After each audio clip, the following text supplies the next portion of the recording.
We are live. We are live. Welcome to College Football's Peek Around the Corner with your host, Greg Flugar. We cover everything in college football because we love everything in college football. And if you do as well, please subscribe to our channel, ring the notification bell, smash the like button, share the video, smash the like button if you like our content.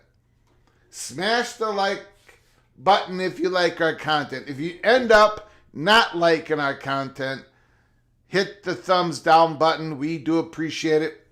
If you want to donate to this college football rebel outpost with a donation to help us keep the lights on and grow the channel, just hit that $ where you make a comment, and I'll get you super chat as quick as I possibly can. Welcome everybody into the studio that sits on the corner. The very corner of Keith Jackson Parkway and Kurt Gowdy Avenue. Do not be afraid.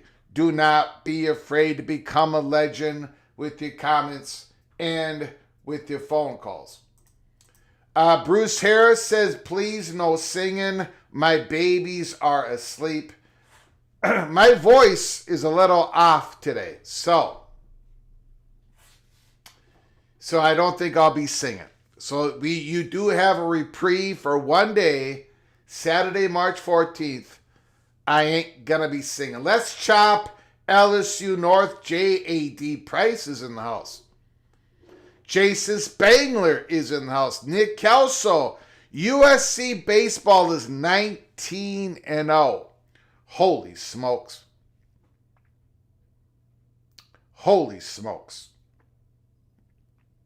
Stephen McNeely is in the house. Happy Saturday, everyone. Opie D. Dunn. First or ninth, I cannot lie, as I have a lot of people blocked or they blocked me. Holy smokes. Holy smokes, OPD Dunn is in the house. Bimba 75, 79, Caleb Ramirez is here. The other Gygax. We are going to be talking about a Mountaineer in a little bit here. A particular Mountaineer that came from Jacksonville State, Rich Rodriguez. So we'll talk about it. 314, it is Pi Day today. Interesting. Tetown Hawk is all jacked up. He's ready to throw down. Every man,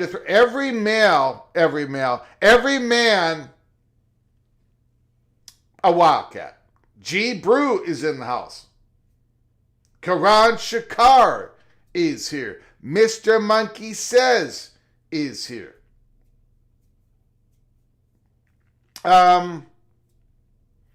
Purdue's going down. You don't mess with the blue. Rock Chalk Jayhawk. Bloods.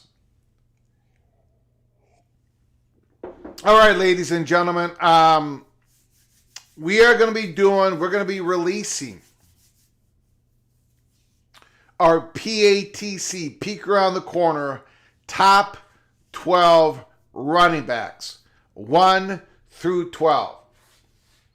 As we continue to digest, to take a deep dive into the tapes, into the rosters, into all the new coaches that are all over the country, new offensive coordinator here, new defensive coordinator there, head coach here, head coach there.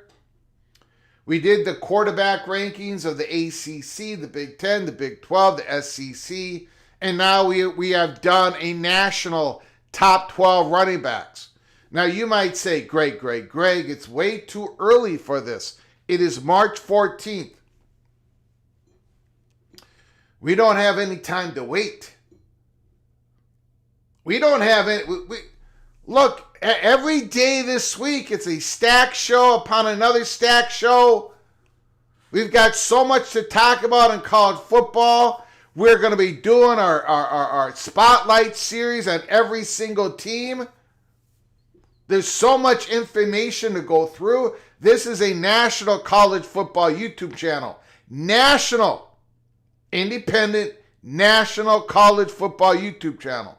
We're talking college football almost every single day. We have to. There's too much. There's so much to get through. We're not going to wait until August 10th. We're not going to wait until July 4th, American Independence Day. No. When the championship game is done, we begin the new season. We cannot wait. We're going to take it a little bit here, a little bit. I'm not trying to overwhelm the PATC Einsteins. I'm not trying to overwhelm anybody. That's why we're taking it piecemeal. And today is the top 12 running backs. And there's going to be a lot of arguments. There's going to be a lot of displeasure out there. Because I got to tell you, it was difficult to get it down to 12 running backs. I couldn't do 10, 12, 50. I don't like long lists. When we do the hot boards, 1.0, 2.0, 3, we have 3 names, no longer than 3 names. When we have the hot seat list, it's not longer than 6 names. Same thing with the Heisman Watch. I cannot have all these long lists. 12 is the number for running backs. It might be a little bit more for the wide receiver position. But 12 is the number for the run. We had to leave out.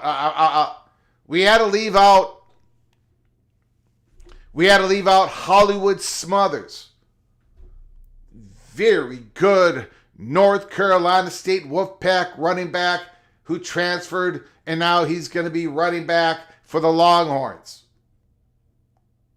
My goodness, the Texas Longhorns got themselves quite a backfield behind Arch Manning. We had to leave out the running back, the transfer, and now the name has completely slipped my mind. The young man who dominated Sunbelt, James Madison. And now he's going to be the running back for Bob Chesney over at UCLA. We had to leave him out. We had to leave a lot of names out to fit 12 teams in the top 12 names in the top 12 rankings. In fact, on X, if you follow me on X, I've already leaked out 12, 11, and 10. And we'll go through that in a moment. On my X account, Deshaun Bishop, Caleb Hawkins, and Raleek Brown. And remember, I just said I left out Hollywood Smothers. And he's going to be playing for the Longhorns this year. They've got Brown and Smothers in the backfield in Texas. Caleb Hawkins, Deshaun Bishop. I'm going to be talking a little bit about Mr. Bishop. I owe Bishop an apology. We'll get to that in a moment. This live show is probably going to be a little bit shorter than usual. I'm hoping to get to your phone calls quicker than usual. My voice is basically gone. MBM is in the house. MBM, the cowboy, never too early for football talk. And we've got Mr. Hawkins, number 11 on the list. Now, MBM might be saying he should be higher. And maybe MBM is correct. Stephen McNeely, appreciate it, sir. You're doing a great job producing great content. I appreciate it, Stephen McNeely. Houston, Arizona, I know there's a lot of great basketball going on out there. I know there's not going to be many people in the studio. I get it. That's okay. I still got to talk college football. If I'm the only one here, I still got to talk college football. Still got to talk. Amazing Blue is in the house. Go Blue. We got another Wolverine, Matthew Carlson, in the house. Then Bimba 75-79. The Michigan Wolverines are stacking themselves in the chat room. Holy smokes. Michigan hockey versus Penn State right now. I know my beloved Minnesota Golden Gophers. El Woody, Gold Nose, what's up, Greg? Thanks for coming on in. El Woody, I appreciate it. My Golden Gophers cannot get the bats going against those dastardly Fighting Illini. Start of a 3-game baseball series. Last night, Illinois won 2-1 in 10 innings. First game of a doubleheader today. The Gophers defeated Illinois 1-0 behind our top pitcher. And now game 3 is about to begin. The bats are silent in Illinois, Champaign, Illinois. They're doing a doubleheader today because of the monster storm that's going to be coming through here. We are gonna get hit pretty soon here in Minnesota, and it's going to be quite the event. Once again, March, big winter storms. The winter never ends in Minnesota. Christopher Hooter is in the house. Go Tigers. Go Tigers. Thanks for coming on in, Christopher Hooter. Jose, you got yourself the athlete. Again, Johnson is considered an athlete. I don't know what position he's going to play. 5-star athlete, number 1 as an athlete. Yes, 38 offers. I don't know what position he's going to play for USC. If you know that, Jose, let us know. Let us know. Brooklyn Pizza, you've been all over it the past couple of weeks. Thank you, sir. Appreciate it. A lot of moving parts. A lot, and I had to go back in time. I had to go back in time.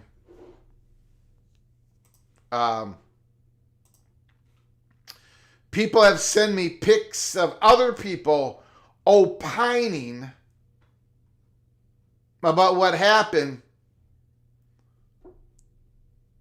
4 years ago when USC was talking with the Big Ten. In fact, we are 17 days away from March 31st, 2022, 17 days away from the 4-year anniversary when I broke the news, fortunately enough, that USC started talking to the Big Ten. I've been seeing a lot of people opining. I get these pictures, and I just wanted to make it clear.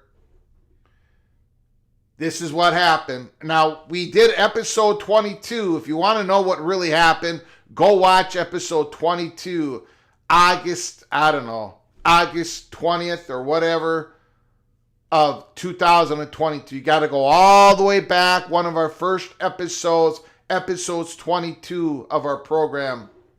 You get the breakdown of what happened and how we reported it in real time. But today I just wanted to once again go over it real quick. I see there's a lot of, the disinformation, that there are myths out there that seem to become stronger than the actual truth. So once again, for prosperity, for history, I just wanted to lay it down once again. USC called the Big Ten alone. They did not call the Big Ten with anybody else. And we actually reported that during that spring of 2022. And then when it all officially happened, Pete Thamel, Ross Dellinger, they all reported that USC had called the Big Ten alone. We had that information. It wasn't like the Oklahoma-Texas situation when they both called the SEC together. USC did not call the Big Ten with UCLA. They did not call the Big Ten with Stanford. USC, of course, reached out first. USC never vetoed Oregon to the Big Ten. USC engaged with Notre Dame to join the Big Ten when it became official the Trojans were joining the Big Ten. So there was this sudden push. USC, all right, we're in. Notre Dame, come on aboard. Let's go. And Notre Dame quickly said no. UCLA called the Big Ten alone. Okay, so that's the first thing. None of this is new if you've been watching this program for years. But again, I just wanted to put it out there because this is what happened.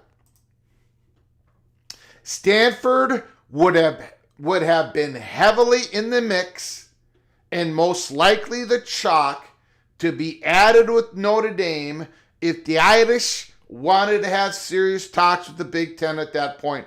But it did not happen.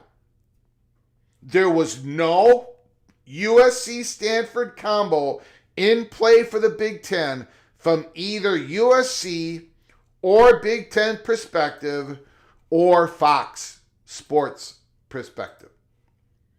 Just wanted to go over that one more time. I'll probably go over it again 2 years from now. But I was shown a bunch of pictures about a bunch of people opining and saying this is probably what happened. We know what happened. We know those things were true that I just showed you. Those are the simplest details. A lot more is involved in the story. Again, I apologize for the voice. Ryan Brooks is in the house. Good afternoon. Been a busy week at work. Go Tigers. How about the Sunbelt C Conference USA schedule drama with Louisiana Tech? I mentioned it yesterday. I said the NCAA. I was wrong. The judge should be King Solomon and say in the court,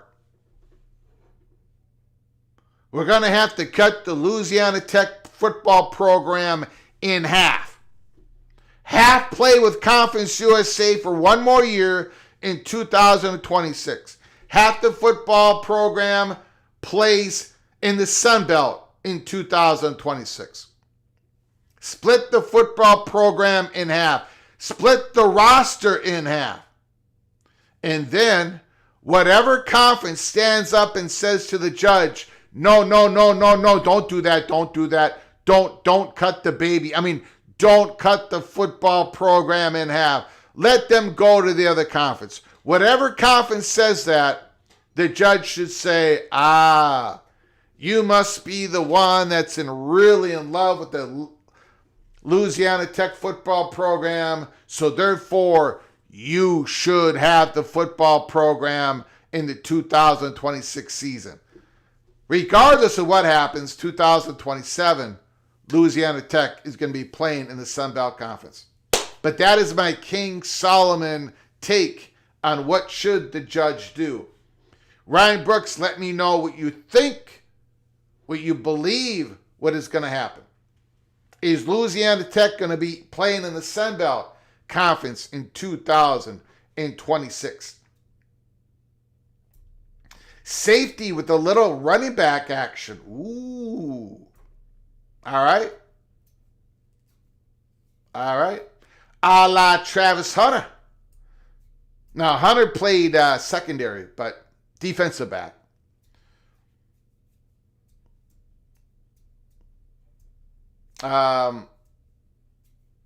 USC and Stanford would have been better targets to grab Notre Dame. OBD done. Wow, 4 years. That's a long time ago on YouTube channel far away. Edward the Auburn Tiger. Let's go. Okay, let's go. Let's do this thing. Running back rankings. I've broken down the tape. of the top 12 running backs. You might want to call this way too early. I don't think so. I think we got this nailed. Top 12 running back rankings going in to the 2026 football season. Number 12, Deshaun Bishop. Now, first of all, let me talk about Deshaun Bishop of Tennessee. I owe an apology. Stephen Vitt is in the house. That thumbnail picture, Greg, ... We'll talk about Stephen Vitt. We'll talk about it. Ohio Bobcat ain't too happy with the Red Hawk being part of the title picture. I don't blame you, Stephen Vitt. I don't blame you. Deshaun Bishop. I owe an apology to Mr. Bishop. I didn't know he had that type of game. Last year, 2 years ago, however, 2024 football season. 2024 football season. Dylan Sampson was a monster for the Volunteers. Absolute monster. He carried that Volunteer running game. That offensive line was dismal once again for the Volunteers. Dylan Sampson had a break tackle. And then Tennessee got to the playoffs. They got to the playoffs on the legs, on the toughness, on the greatness of Dylan Sampson. Now, they got blown out against the Buckeyes. But Dylan Sampson was the man. So I thought in the 2025 season, I know I said it during the spotlight of Tennessee Volunteers and our spotlight series. I said there's no way that Tennessee is going to have a running game like they did in 2024. Deshaun Bishop, and they had another guy. There's no way that they were going to be able to do anything behind that offensive line. Bishop is no Samson. Well, he might not be Samson, but he's one hell of a running back. He was sensational last year. I was dead wrong about Mr. Bishop, so I am not going to have a top 12 ranking without Deshaun Bishop in the top 12. That ain't going to happen. Ain't going to happen. Ain't going to happen. So Bishop gets the number 12 spot. I think he ran for like 1,200 yards last year. I might be wrong on that. But he had a monster season. And with George McIntyre probably going to be the starting quarterback, first year full-time starter, Bishop is probably going to carry the rock a lot once again. Number 12, Deshaun Bishop, Tennessee Volunteers. Number 11, and we've already got an elbow thrown from Bruce Harris Sooner against the Cowboy, Caleb Hawkins. I would invite Bruce Harris. I would invite Jose. I would invite MBM and Ryan Brooks. I would invite you to watch Caleb Hawkins' tape. Watch his tape. You cannot walk away from watching Mr. Hawkins run and say that he isn't a top flight elite running back. Hawkins comes from North Texas along with his quarterback, along with his head coach. You know that Drew Mestameka is going to be leaning on Hawkins. Hawkins is going to get a lot of opportunity. Keep your ears open, your eyes open. Keep your head on a swivel when it comes to spring ball and August camp. Steam coming out of Stillwater about Mr.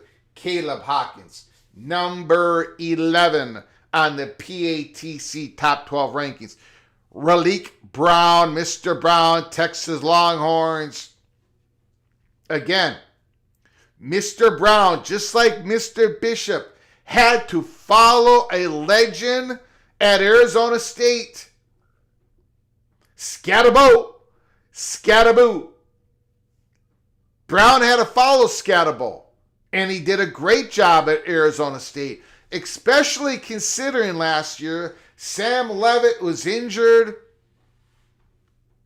Brown was the main focus, and he produced for the Sun Devils. This is a big-time transfer get for the Texas Longhorns. Raleek Brown, along with Hollywood Smothers, that did not quite make the top 12 rankings. Hollywood Smothers is going to be playing for the Longhorns. Great running back out of North Carolina State. But Raleek Brown gets the number 10 spot. Number 9, L.J. Martin. BYU Cougars. He's been doing it for 3 years. He's going to do it for year number 4. You know what you're going to get with L.J. Martin. You know hard running inside the tackles. Now, look, if it comes to production, I would have had him number 5, number 4, number 3. But there are a couple of guys that I had to put ahead of L.J. Martin. A couple of guys that I think have a higher ceiling for 2026. L.J. Martin is one hell of a running back. No question about it. And Bear Bachmeier and L.J. Martin, they're going to hit you, they're going to hit you, they're going to hit you, they're going to hit you, they're going to hit you. I just could not have L.J. Martin any higher. And I could not have him any lower. I wasn't going to put Raleek Brown ahead of Martin, but I had to put Bo Jackson. Bo Jackson. Number 8. Bo Jackson, number 8. He came on strong at the end of the year. Remember, he wasn't even supposed to be the starter. He wasn't even supposed to be the number one guy for the Buckeyes at the beginning of the season.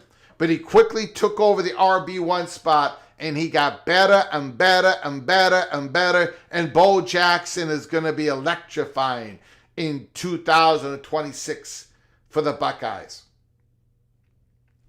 But I could not have him ahead of Jaden Baugh.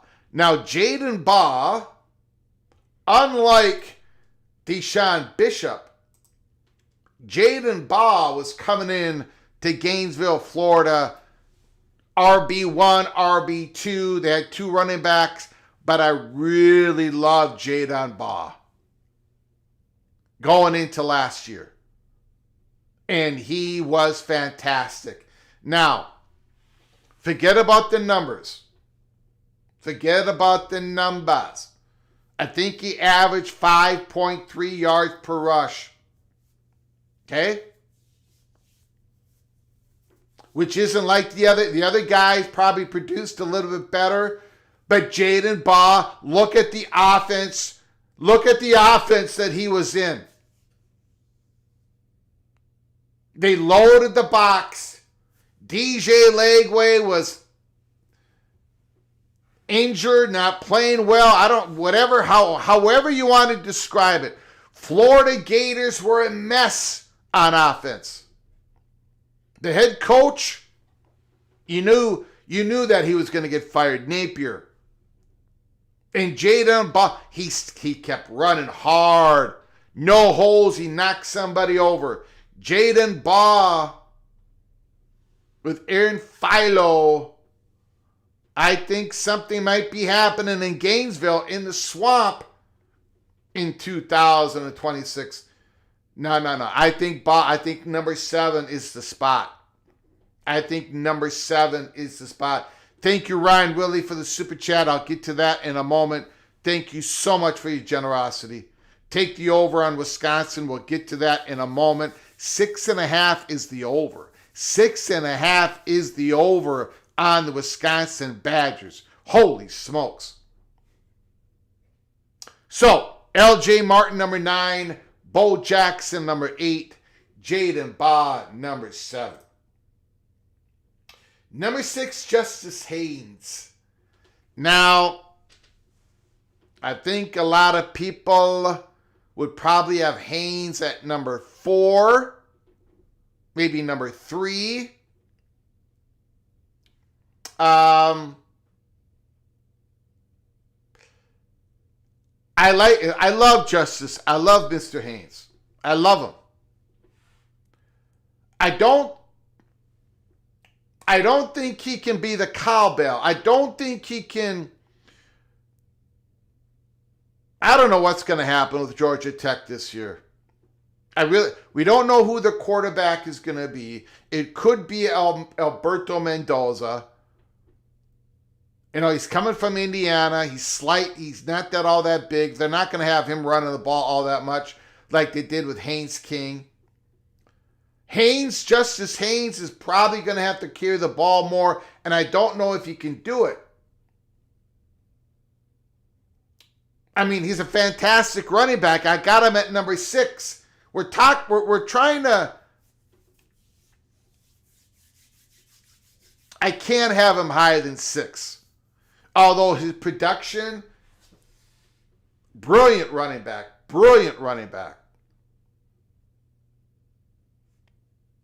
But I can't put him higher. Now, maybe I should have had him at number 5. But like I said on my X account, I have fallen in love with Cam Cook. I've broken down the tape. I think he might be a monster for the Mountaineers. I think so.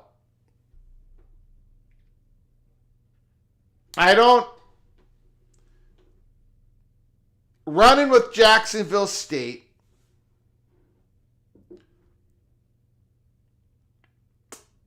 not the biggest guy in the world, but man, he is tough. He's got a little pickup on him.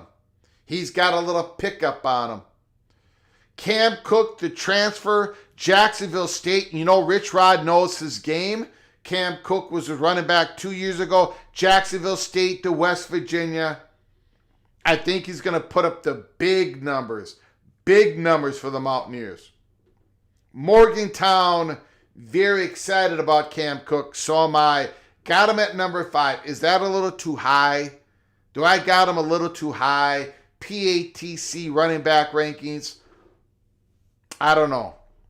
Mark Fletcher, number 4. Man, he showed me a lot last year.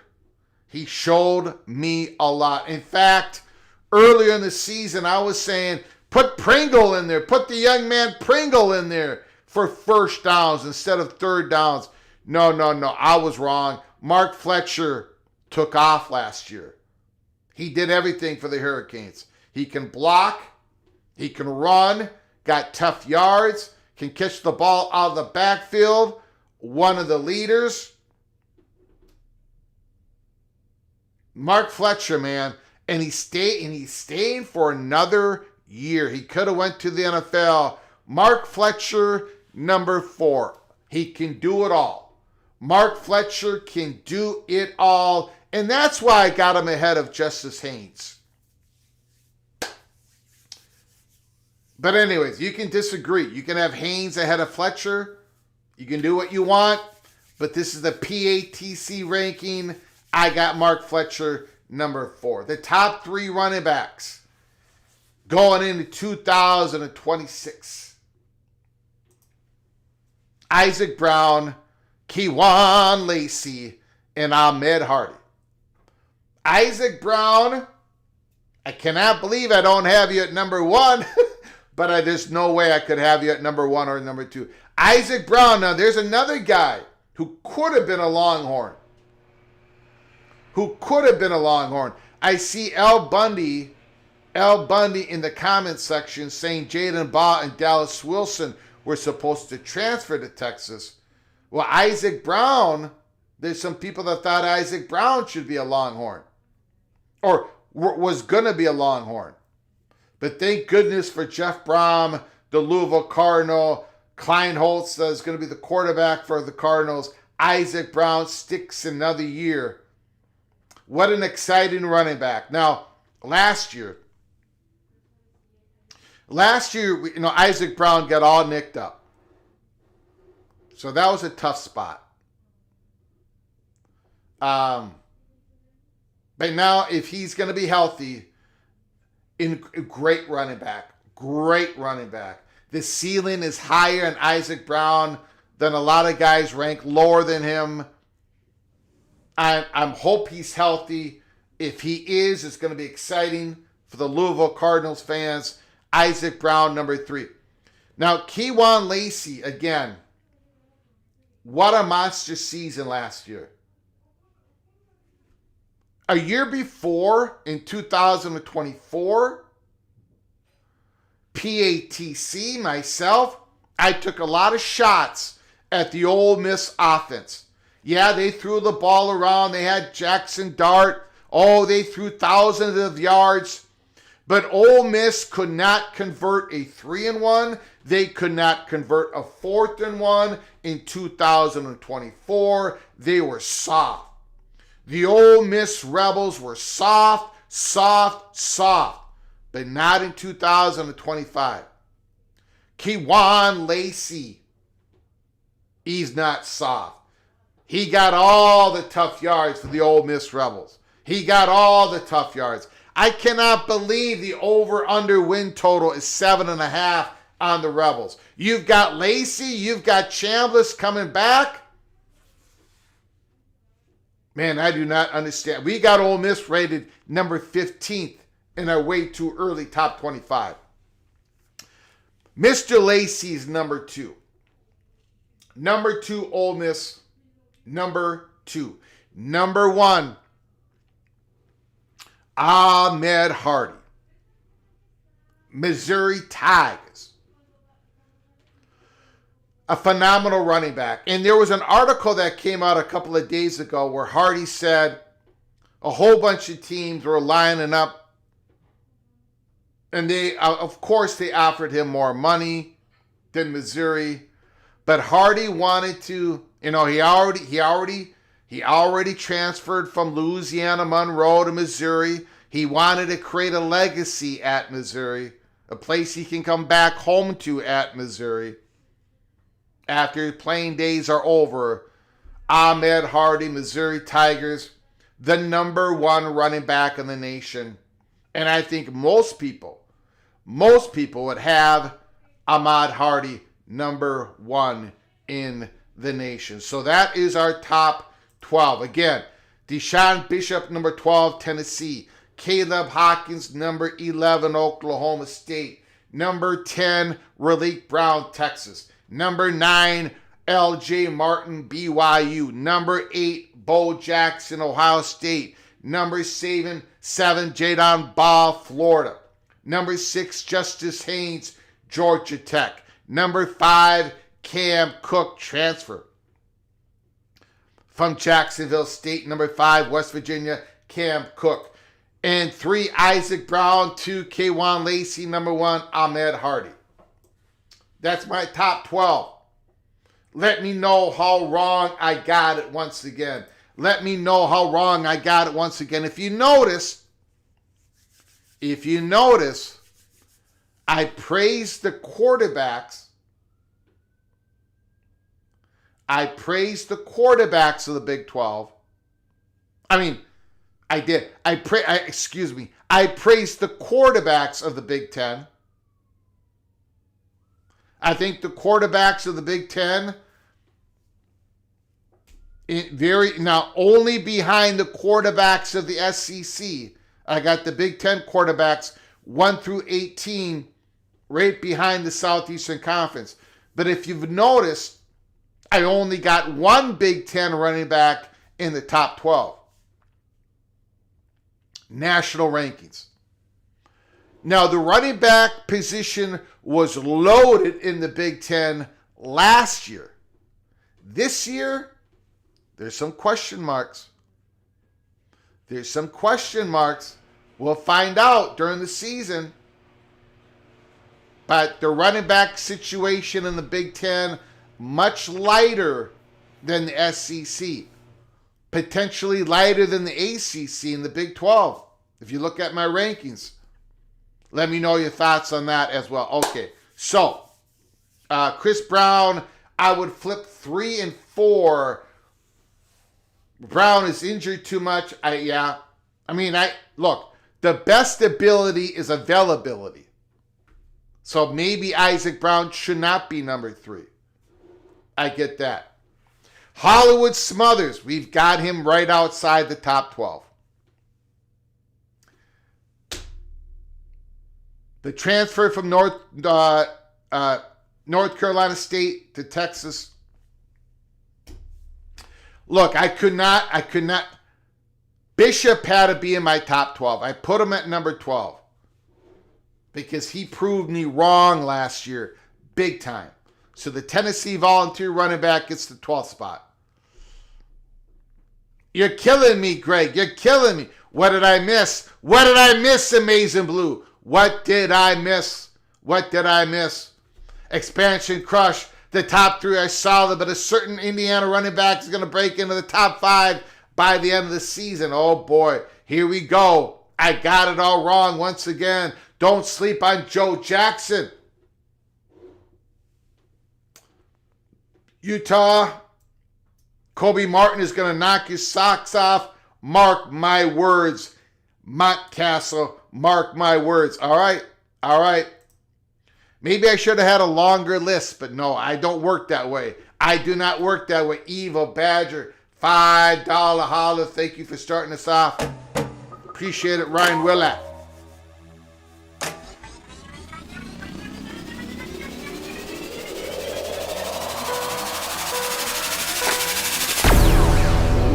Evil Badger, rubbing it in, throwing the elbow at the Gophers.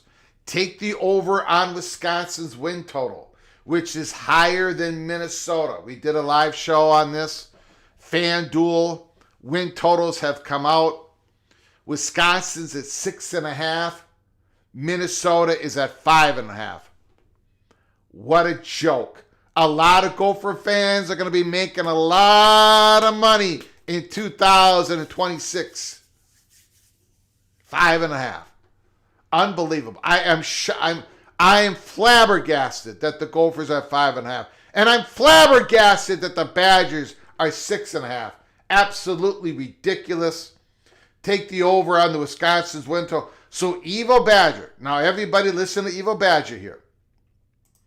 Evo Badger, who wanted Luke Fickell fired, who wants McIntosh gone. He's got no confidence. But when the win totals came out and he saw the Gophers win total and Wisconsin's win total, oh, Ryan Willie's got his juices flowing. Ryan Willie's all lathered up for the 2026 season.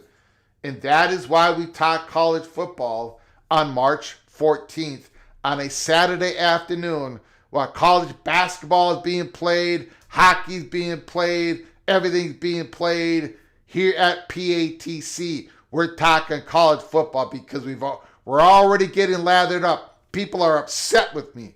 They're upset with me with my running back rankings. LJ Martin will be a 1,500 yard back this year. BYU football.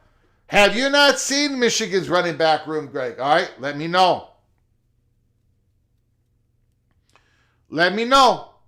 Who should have been in the top 12? Who should have been in the top 12 wearing the maize and blue? Who should have been in the top 12?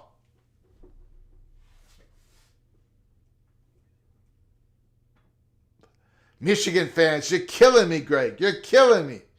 Jordan Marshall was the bell cow for Michigan and had 937 yards on 10 carries and 150. Haynes had 132 yards. Absolutely. Jordan Marshall is one tough SOB. No question about it. We talked about him last year. But who do he replace? Who does he replace in the top 12? Who does Jordan Marshall replace? Let's take a look at it.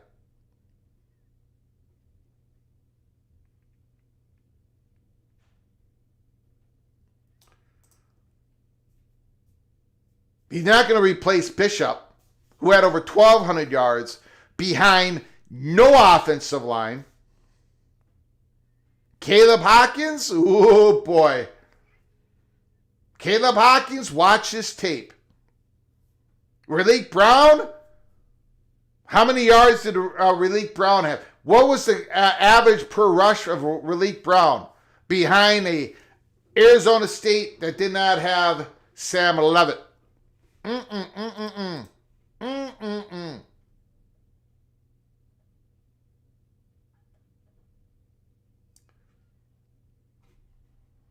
Amazing Blue is saying Justice Haynes. Take out Justice Haynes.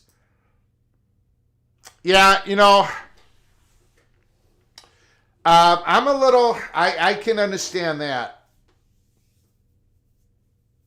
I can understand that. Again, I only had 12 spots.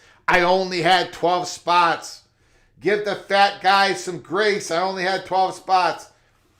But I do understand. Jordan Marshall, one hell of a running back. And again, Jordan Marshall, true freshman quarterback. They did not have the weapons on the outside. So Marshall was up against a lot. No question about it. You are correct, Amazing Blue. Don Scruggs, Gunnar Stockton had a boatload of yards, folks. He's not a running back. He might think he's a running back, but he's not a running back. Not a running back. He's not going to be in this list. You might see Gunnar Stockton in the Heisman watch list, the first one we're going to put out here at Peek Around the Corner. Maybe, possibly. Did you notice who I do not have in the top 12 running backs? You guys are bringing up a bunch of names, but you forgot one name, Nate Frazier. Frazier's not in the top 12. And you all know how much I love Nate Frazier. Nate Frazier. Let's take a look. You want to talk about all these other names? Let's take a look at Nate Frazier. I'll tell you why here. Hold on.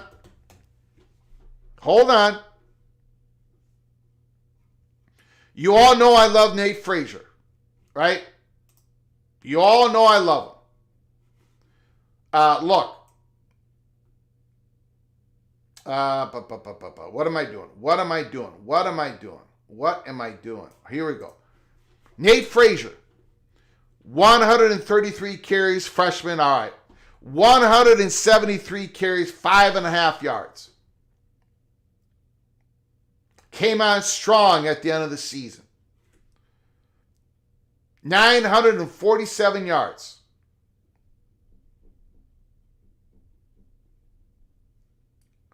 But I can't have him in the top 12. And why is that? Because I cannot trust Georgia enough. I don't trust their offense enough to give him a chance to be a 1,200-yard running back, a 13-yard, which he should be.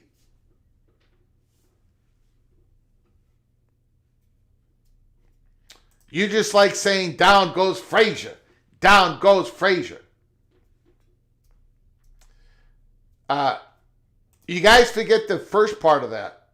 Stephen Vitt Frazier with Howard Cosell's voice. It starts off by saying, this is Howard Cosell. Foreman's hurt. Foreman gets rocked. Foreman's hurt. Frazier's down. It's just, just fantastic stuff. Down goes Frazier. Kirby's done winning the national titles. Ooh, Colorado Buffalo Buffs is in the house. Greg, you might be pleasantly surprised by a few backs in the Buffs backfield in Coach Marion's go-go offense, or better known as the SCO offense. Commit to the run like the old days, all right?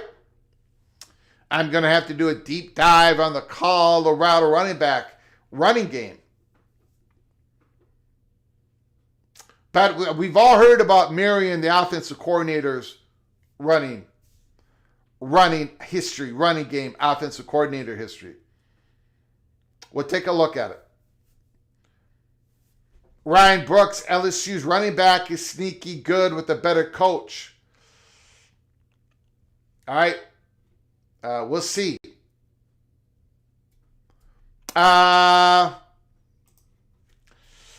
Wisner or Chroma?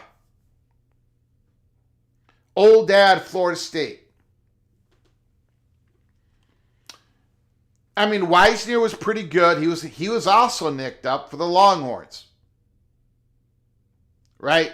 His career, he was a backup running back. Somebody got injured in front of him. Then Wisner looked pretty good. He has had some good moments. He's down. I couldn't. There's no way I could put him in the top 12. But Wisner had some good moments with the Longhorns. Chroma, big, physical, true freshman running back for the Seminoles. He might be something special. Now, last year they did not want to give him too much on his plate. Physically, he's incredible. That's going to be one of the big storylines coming out of Tallahassee. Again, not close to being in the top 12, but highly, like one of the top couple running backs in this high school class. Physical beast. Had some moments last year at Florida State. But, I could not put him in the top 12. Interesting guy to watch, though. Interesting guy to watch. We've got Helmer Hennessy. A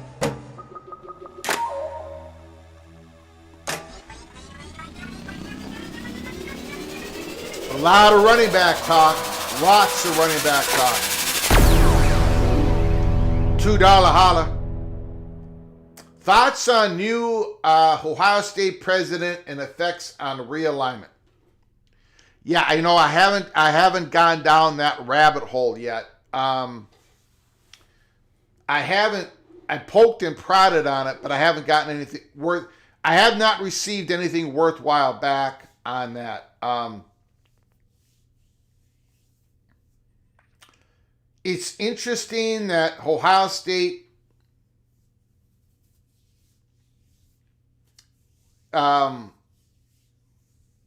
it's interesting. Now, President Carter, now the new president worked under President Carter for a couple of years. He's been at Ohio State for a couple of years.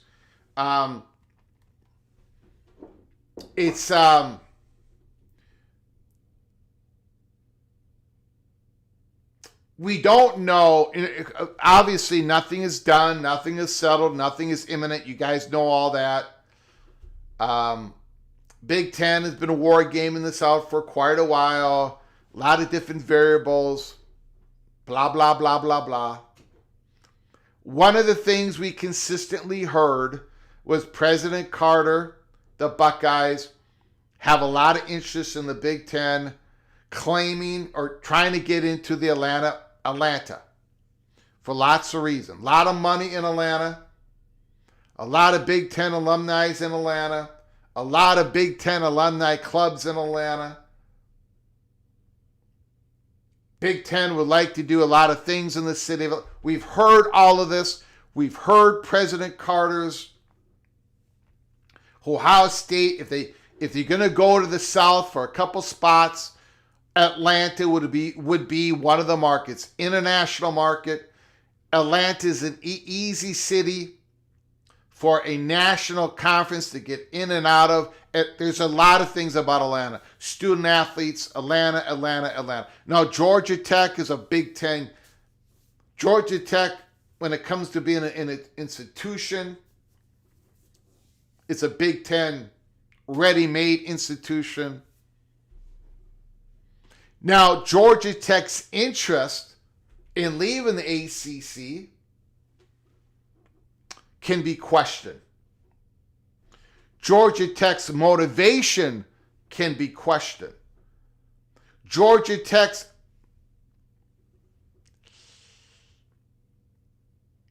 value within the Atlanta market can be somewhat questioned. They're not the second most watched football team in the city of Atlanta. They're not number 2 behind Georgia. There's quite a few teams in between Georgia and Georgia Tech. So Georgia Tech is not a first in PATC, what we have learned. They're not a first tier target of the Big Ten. Even though with all those advantages, incredible university, the presidents would love them, big market, all that stuff. But there are a few things that make Atlanta, Georgia Tech candidacy not top tier. And we don't even have them at tier 2. We have them at tier 3. But we've heard that President Carter was interested in Georgia Tech, potential Big Ten candidate. Now, the president that is replacing President Carter served some time in leadership at Georgia Tech. So that's interesting. The gentleman also served some time at Duke University. And we know that Duke is one of those, Duke's motivation, at least the chatter behind the curtain, from what I've gathered from BTM, chatter behind the curtain, Duke has been more aggressive in trying to position themselves than Georgia Tech has been. From what we've learned. We might be wrong. Maybe there's a missing, maybe Georgia Tech has been incredible, but we don't know that. We have not heard that. But Duke, yes. So does this help Duke a little bit? Does this help Georgia Tech a little bit? I can see why people believe that. Is it going to matter in the end? Probably not. It probably isn't going to matter where the president last served in leadership. Probably not. But it ain't going to hurt Duke. It's not going to hurt Ohio State unless this, it ain't going to hurt Georgia Tech. It's not going to hurt Duke unless this gentleman had a bad experience at Georgia Tech or Duke. It can cut either way, But that's my thoughts. Not very deep thoughts at all, because I haven't received any information back that is useful. Once I do, I'll talk about it.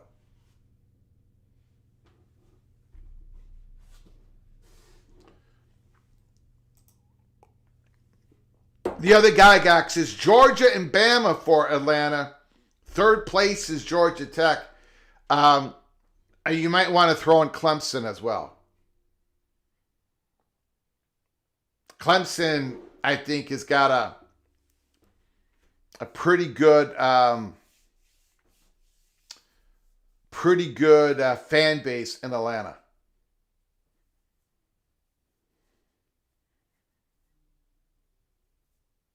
All right, so let's get to this Miami of Ohio story. I want to get to your phone calls earlier than usual, and I've already been blabbing for an hour. I apologize for that, guys. I've been talking for an hour, and this was going to be a quicker monologue. Thank you, Helmer Hennison. I appreciate that question. I appreciate the $2 holler. Evil Badger, appreciate you, man.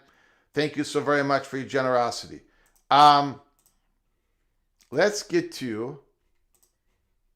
Now, this Miami article came out days ago. But we've been busy. We've been busy here at Peek Around the Corner. We've been talking about the round table and the meeting in Nashville and everything that is going on and Notre Dame stuff. Lots of stuff happening.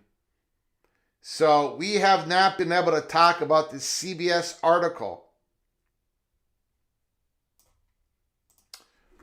Miami of Ohio making multi-million-dollar bet how the Red Hawks are spending big to secure the future.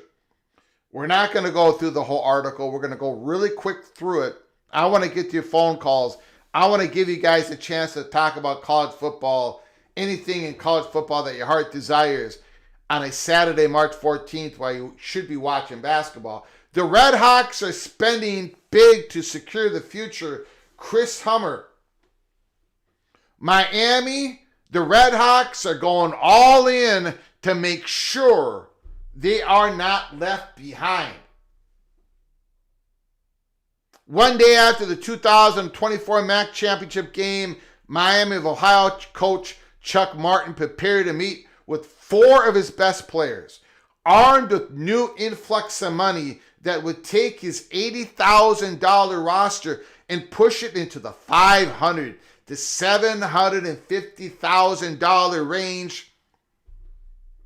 Martin hoped to retain key pieces of the roster. He had $40,000, $40,000 a year for each of them. He first met with star receiver Reggie Virgil, who went on to Texas Tech. Reggie Virgil showed the coach a 7-figure offer from the Red Raiders. I did not make the offer, Martin said. I didn't embarrass myself. So Chuck Martin could not even make the offer. Another couple of pure Red Hawks also left. Minnesota got Javon Tracy, who had a very good year last year for the Gophers. He's going to be wide receiver number 2. And then Rayon Stratter went to Auburn. So Martin couldn't keep these guys. And that is the reality for most of the group of 5 schools. In fact, the conversations were a little bit different for Martin ahead of the 2026 portal window. He didn't keep everyone, including star edge rusher Adam Trick, who also went to the Red Raiders a year later. Trick would be with the Red Raiders this year. But Miami, a rarity in MAC football, with 11 returning starters, which includes all-conference offensive lineman Eric Smith. And if you are an all-conference player in the MAC or in G6, 66% of the time you're going in the portal and you're going to end up somewhere else.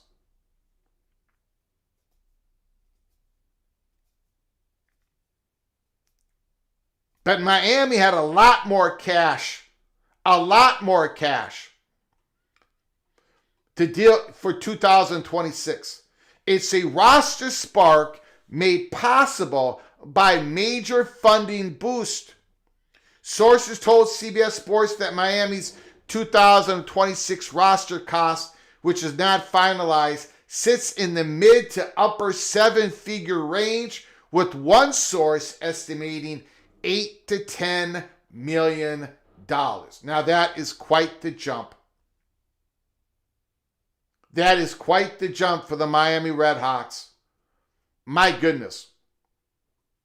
Just a few years ago, the Redhawks fielded a roster that cost less than a Power 4 backup. Now, they may be one of the biggest spenders in the group of five. This is a MAC school. Miami Redhawks. It's such a dynamic time in college athletics. Miami's athletic director, David Slater, said, a lot of schools are putting their heads in the sand because they want to go back to the old way. We simply put our head above the ground and said, what do we want to be? What do we want to be? And we've had donors step up and say they want us to get there. Located 30 minutes northwest of Cincinnati, Miami is one of the oldest public universities in the country. Lately, they've drawn national attention thanks to the men's basketball team. 31-0. Now they lost to 31-1. They should be getting a bid, of course. It's transformed the Miami's basketball team into both a plucky underdog story. Wow. Either way, Miami's pushing its way into the broader college athletics consciousness. The Redhawks have made 3 straight MAC championship games in football. Their women's basketball team sits atop the MAC standings. Baseball is coming off a conference title. Hockey cracked the top 25 rankings last season for the first time in a decade. That is quite the amazing story going on at Miami of Ohio.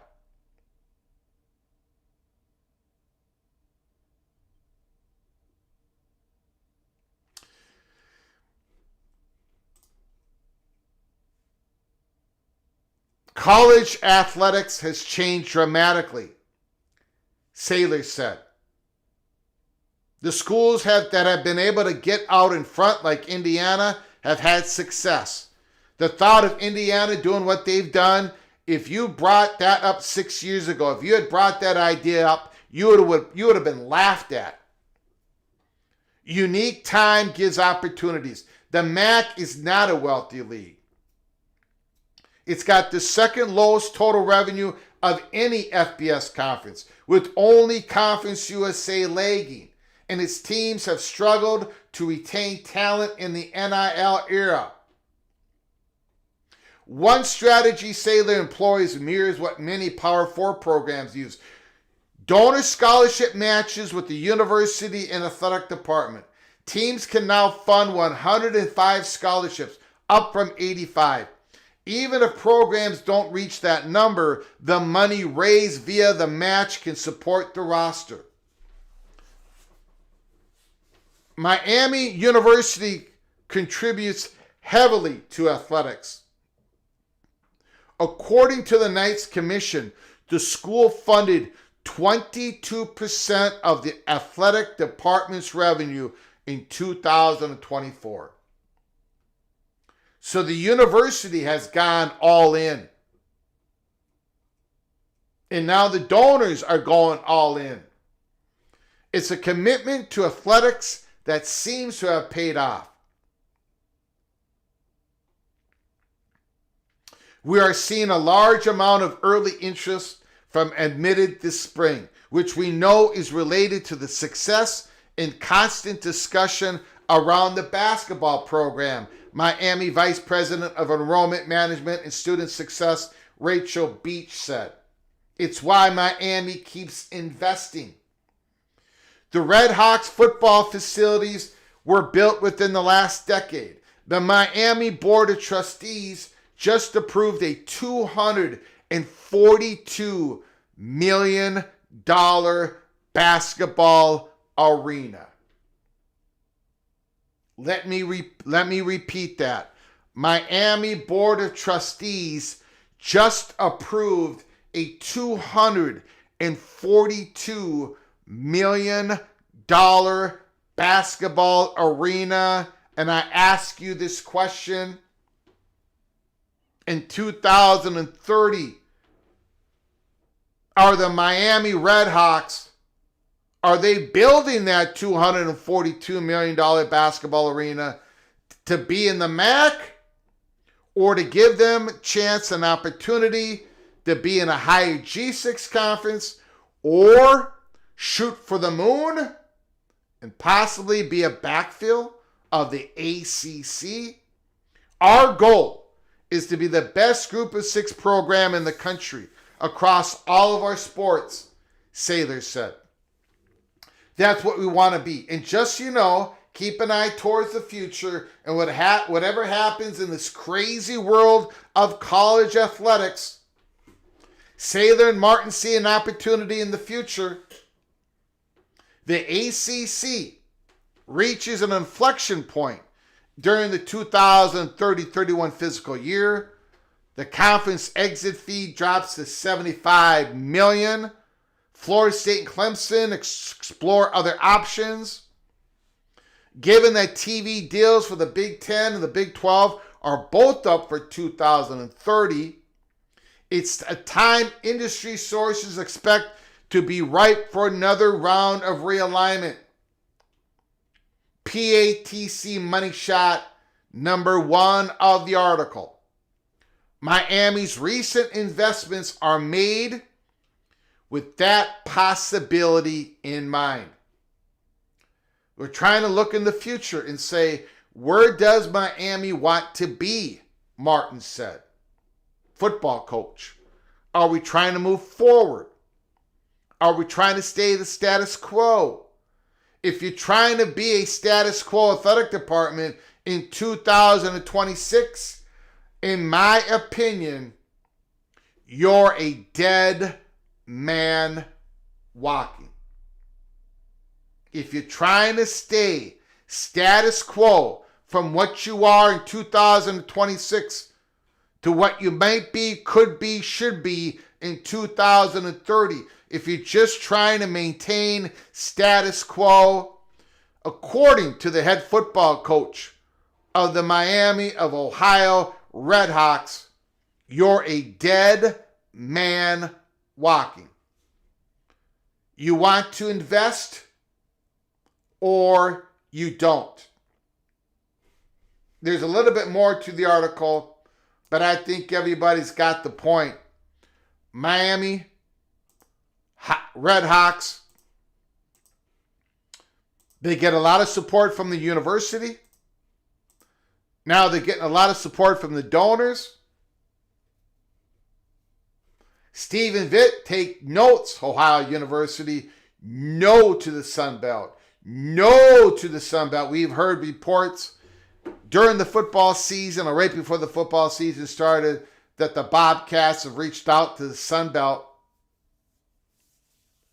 And Stephen Vitt is like, no. If we're going to move from the MAC, it ain't going to be just for the Sun Belt. Okay, I'm going to open up the phone lines. Let you guys talk whatever you want to talk about in college football. 763-260-1333. 763-260-1333. We're taking our foot off the gas a little bit on this Saturday live show. We know that a lot of people are going to be watching basketball and everything else. But if you want to talk some college football right now, the phone lines there's probably going to be an opportunity here for those who try to call and the phone lines are busy. Today might be the day. I meant no. Miami's hinting at the move to the Sun Belt. Could be. Sun Belt is a huge upgrade from the MAC.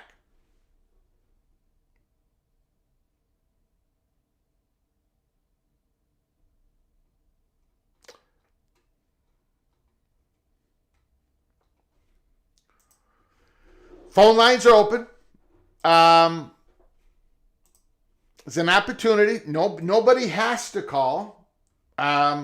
We know this live show is going to be a little bit, shorter, not as intense. Congratulations to the Minnesota Golden Gophers women's basketball team. They are going to be hosting the first and second round of the NCAA tournament. The top 16 teams get to host the first and second round, and I do think Minnesota is probably going to be slotted in at number 16. I think University of Minnesota Golden Gophers women's basketball team just made it when it comes to hosting the first 2 rounds of the tournament.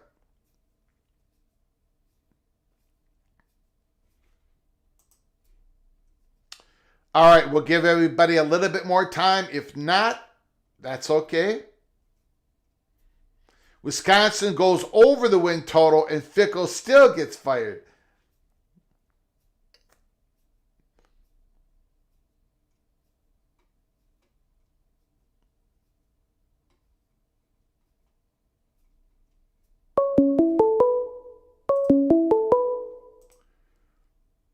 Call from Jose, fight on.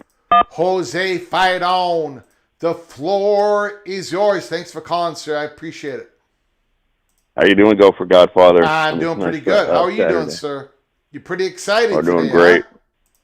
Huh? Yeah, a whole lot of good stuff's been going on here already. Yeah. Early this weekend. Yeah. Yeah, I've been watching Big Ten Plus. That's the best way to get sports. Get some of that. When there's nothing else to watch, there's just a plethora of options there, and so that's how I've been keeping up with USC baseball. They're in a 3-game series currently against Northwestern, and we won 15-1 yesterday, and then beat them out 2-0 today to go 19-0, best starting record in 71 years. That is unbelievable. Yeah, we matched our 19-0 start, but that was like, I don't know what year it was, but they said it was 71 years ago. I think you cracked the top 25 when you were like 15-0. I think I saw that, right? Yeah, we did. We're still 25th until whenever they redo the rankings. My Gophers, my Gophers, okay, first game of the Illinois series, they lose 2-1 in 10 innings. Then the first game today of a doubleheader, the Gophers win 1-0.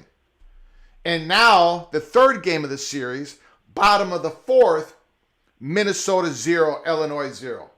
Illinois doesn't have a hit. Minnesota's got 3 hits. So nobody can hit the baseball in this 3-game series. Go ahead, sir. Yeah, that's how it's been early on in these games. Maybe it's so early in the season. Pitchers just kind of have a leg up on the batters because I guess maybe the batters don't have any film or any knowledge of the pitchers until the game gets going, and then you see the batters get a lot more comfortable. It's kind of been a trend that I've seen. The batters really don't start, getting lathered up until about the 5th inning.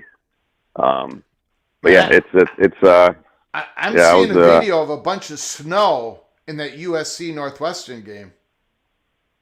Oh, it was windy and cold there. I could definitely tell some of our players had like these not baklavas. What are those called? Like scarf mouth face things where they could just put over their. Yeah. And then the post game interview, the lady that was interviewing Adrian Lopez, our big hitter, her hair was flying everywhere. Yeah. Wow. Yeah, and it's there's a lot of other stuff on that Big Ten Plus network. There was Stanford versus somebody, which I was surprised to even see Stanford. It was I forget what sport it was. Stanford against Houston Christian. So I guess it's they Big Ten is offering spots to other universities for other sports that don't have the opportunity to be televised elsewhere. Is that what's going on there? Yep. So yeah, it was. Do you find yourself? Hold on. What is that, hon? It's your food. I'll be. Give me 5 minutes. Yep. Sorry, guy. I'm sorry, Jose. I was the little general walked in the studio, and I could hear coming, getting close. So I couldn't. I lost what you were saying. Go ahead. Sorry. Repeat that. Oh yeah, that Stanford was playing Houston Christian, and I don't know what it was, lacrosse or volleyball or something. But there's schools on that Big Ten Plus network that aren't even in the Big Ten. So I don't know if that's just. And there was other teams. I don't know what that was about. I do not know. I watched the Big Ten Plus network, obviously, and I didn't see that. I didn't see Stanford and Houston Christian on that channel, but. That's very interesting. Yeah, that's just raised my eyebrow.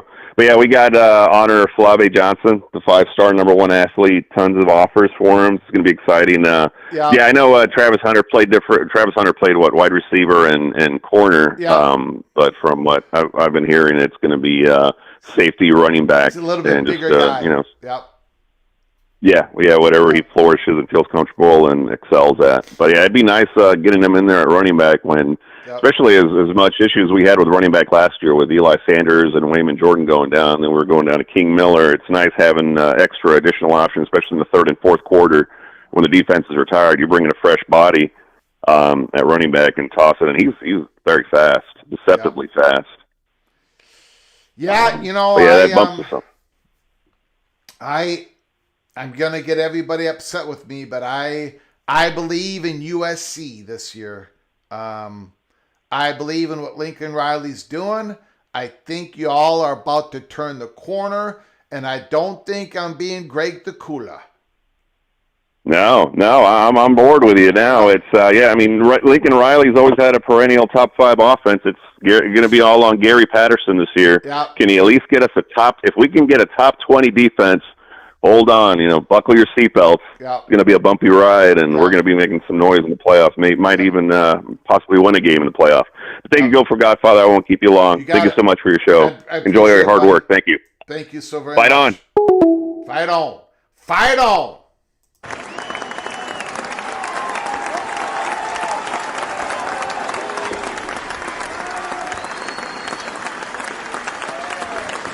Jose is not discouraged by Greg the Gold. He's not discouraged that I'm so hot on USC this year. He's not scared.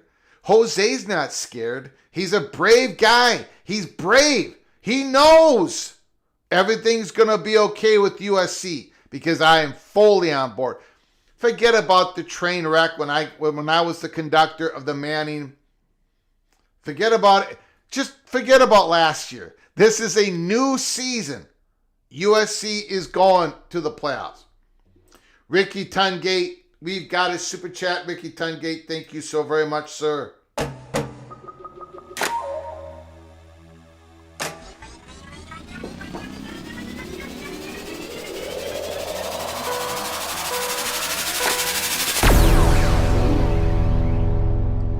$10 holler for Mr. Hoosier, Ricky Tungate. Thank you so much for your generosity.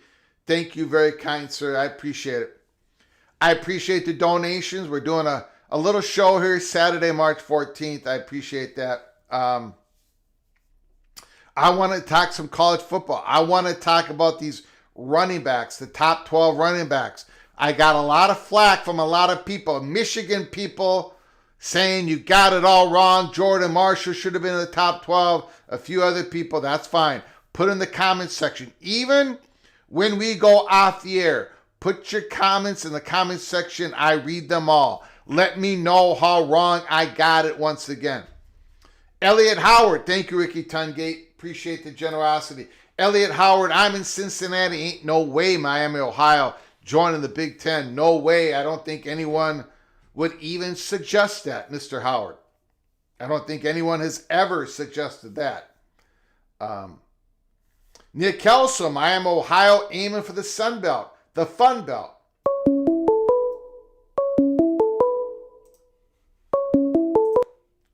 Call from Edward, the Auburn Tiger. Edward, the Auburn Tiger, thank you for calling, sir. I appreciate it. The floor is yours. Yes, sir. Greg, always appreciate your show. Appreciate all that you do, man. I appreciate you coming on in. Yes, sir. I wanted to talk about, I guess, the article you read about by Tom Fernelli about the political aspects of the SEC or the Big Ten, their silo, and how that's going to affect everything. And I want to start off with this. I can say this. You know, remember when Texas and Oklahoma, how Big 12, when they were in the Big 12 wanted to expand. Texas and Oklahoma didn't want to do that.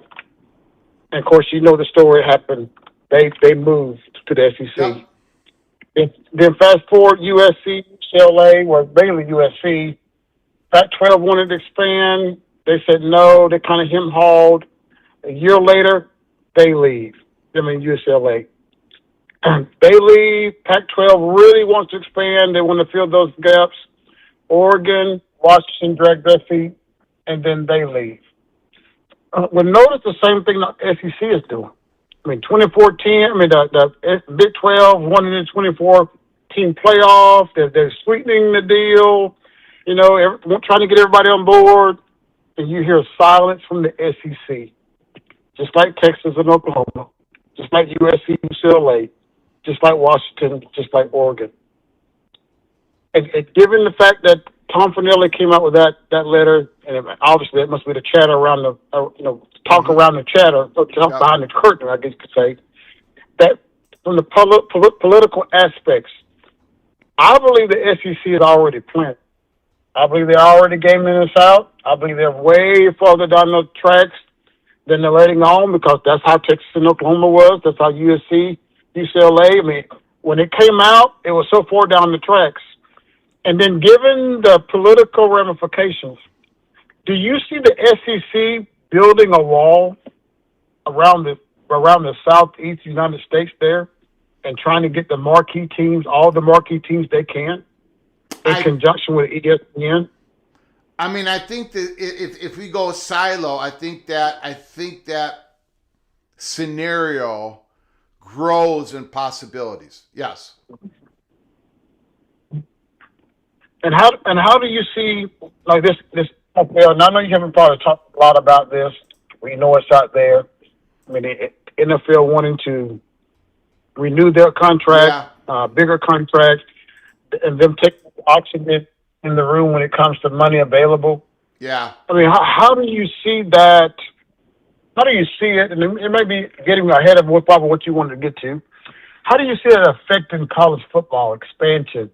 How is that going to affect the SEC, Big Ten? I mean, how do you see all that going? That could have a huge effect, right? I mean, that could dampen it. Or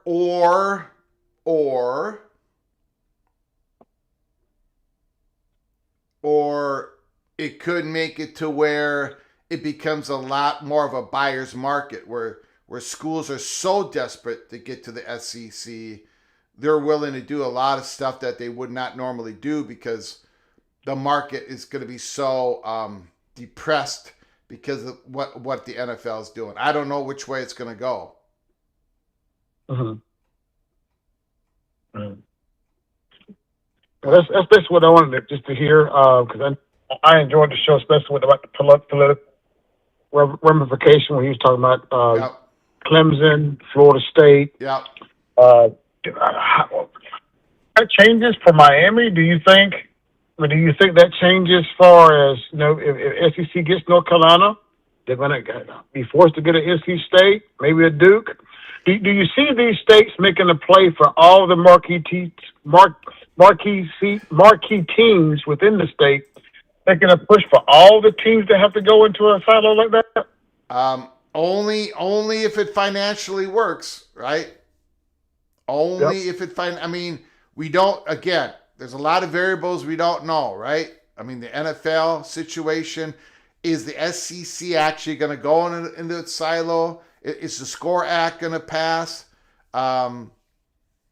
There's, again, if the SCORE Act passes, the old us talking about the SEC breaking away, we're gonna shelve that for a while at least. That's just not going to be an option. If the SCORE Act passes, then we're going to go back into be looking at a more traditional conference expansion, which, by the way, we at PATC still believes that the Southeastern Conference is going to expand their conference because of all the reasons we said: international markets, in a student apocalypse, a whole bunch of other reasons. But if we go back to the traditional way of doing it, we still think it's going to happen. We don't think it's going to be as big and as swift as the silo version. So there's just so many variables, Edward. We don't know what we don't know yet. Well, Greg, if you had to weigh it, because I'm going to tell you what way I'm leaning. If I had to put faith in the SCORE Act passing or the SEC becoming a silo, I probably have more faith than the SEC have a silo. I just don't see that SCORE Act passing. And the reason why I don't, because of politics. I believe out in public, by at this time, the Big Ten and SEC saying they want the SCORE, but I believe behind closed doors, people that represent their states or whatever, that they're actually not going to vote for it. I actually believe that the silo is becoming a better and better situation for the Big Ten and the SEC. Maybe not short term, but long term, it's going to be better. What do you think about that? I don't want it to happen, but I do understand your argument, and I get it. I do understand the argument. As a fan, I don't want it to happen, but I do understand the argument. Look, there are people that are convinced that there's going to be a division in the upper tier of at least college football, where we're not going to have 138 FBS teams. There's going to be a split, and where that split happens, Lord only knows. But I think people would agree with you. Like financial people would agree with you. I think some media people would agree with you. I think some media companies people would agree with you. As a fan, I don't want it to happen. Yeah. One more thing, and I'll let you go, Greg. Yep. When you read that letter by Tom Finelli, if you would have told me that somebody else wrote that, the people at ESPN, the guy that's at Yahoo, I forgot these names here, I would have believed it. But the fact that Tom Finelli is saying that, man, it really got my attention. I mean, he doesn't normally write articles like that. He doesn't. Nope. He does, and for him to come out and say what he's saying, it's got to be further down the road, Greg. Did it strike you the same way? I would, but I would caution. Okay, so yes, and yes, I've been reporting this, that the chatter behind the curtain has taken all of this seriously, even though they make some jokes, but they're taking this seriously. The chatter is very loud, and that's why you're seeing more and more. That's why I started talking about it a couple of months ago. We went to DEF CON 1. People thought I was nuts, but I was giving you guys the peek around the corner. It was getting heated.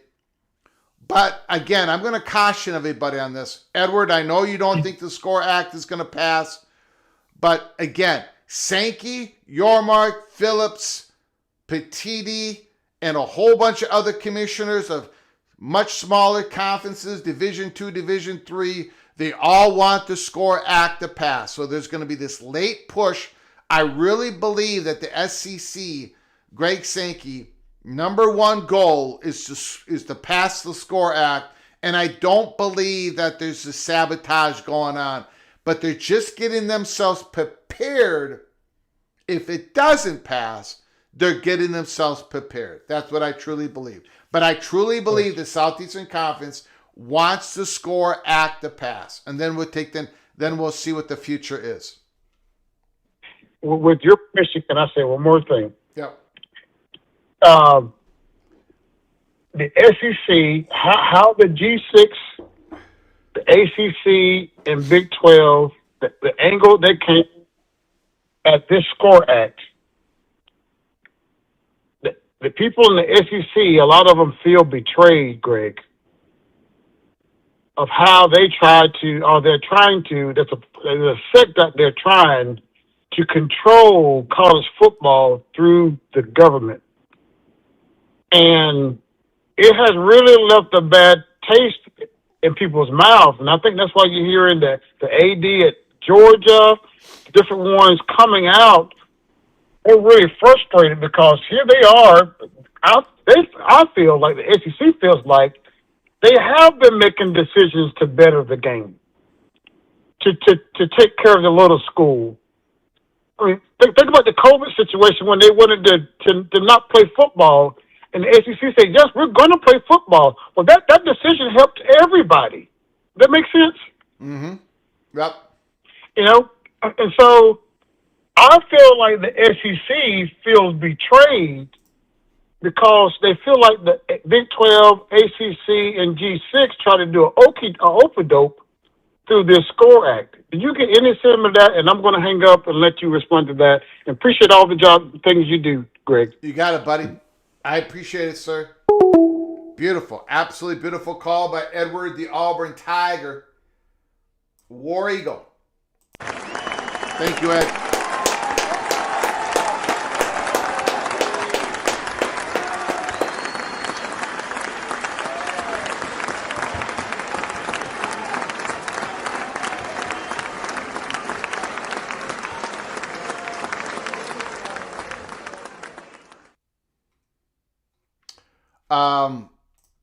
All right. So, Marcus Williams, early peak cloaking dagger. I don't know why it hasn't auto-renewed. Yeah, I know you've been a long-time member. I do appreciate it, Marcus Williams. Thank you so very much for becoming a member once again. You are officially knighted. No question about it. Officially knighted. Cloak and dagger. Thank you, Mr. Williams. I appreciate your generosity for all the weeks and months. I very much appreciate it. Evo Badger, super chat. He's calling it. He's calling it like it is. Evo Badger, Ryan Willett.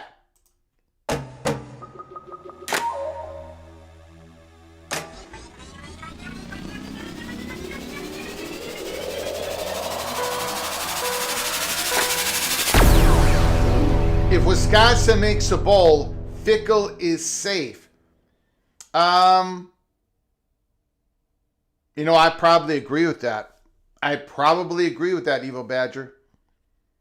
I probably agree with that. Thank you, Evo Badger. Thank you for the $5 holler. Thank you for your generosity. I want to thank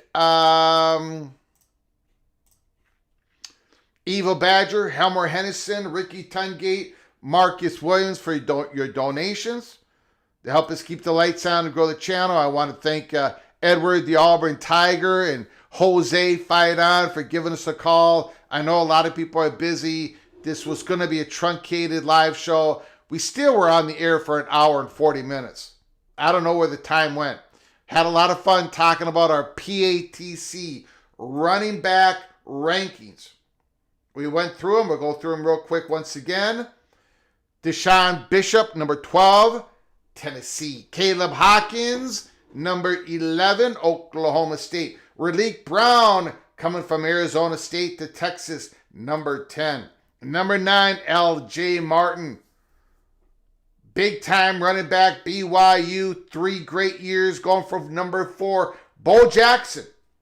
Buckeye, number 8, Jadon Baugh. I love this guy. Jadon Baugh, the Florida Gators, number 7. Number 6, Justice Haynes. Too high, too low, I don't know. Cam Cook, the transfer from Jacksonville State, number 5. Mark Fletcher, number 4. He can do everything for the Miami Hurricanes. Number 3, Isaac Brown. Number 2, Kiwan Lacey. Number 1, Ahmed Hade from the Missouri Tigers. Those are PATC top 12 running backs for 2026.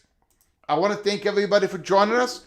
I invite everybody to join us tomorrow, Sunday, March 15th, for another live show, college football.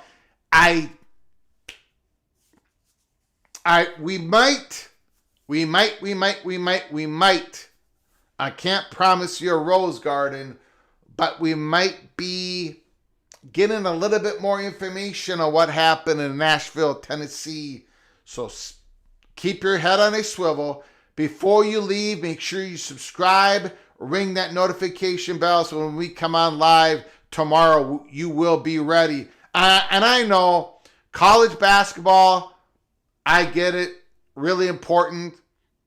Conference championship games, Sunday selection show. So if we do a live show, if we do one, it very well might be early in the morning. We might be doing a Sunday breakfast show here at PATC. So until next time, from all of us at PATC to all of you, please you all take great care of each other. And as always, God, family, Golden Gopher.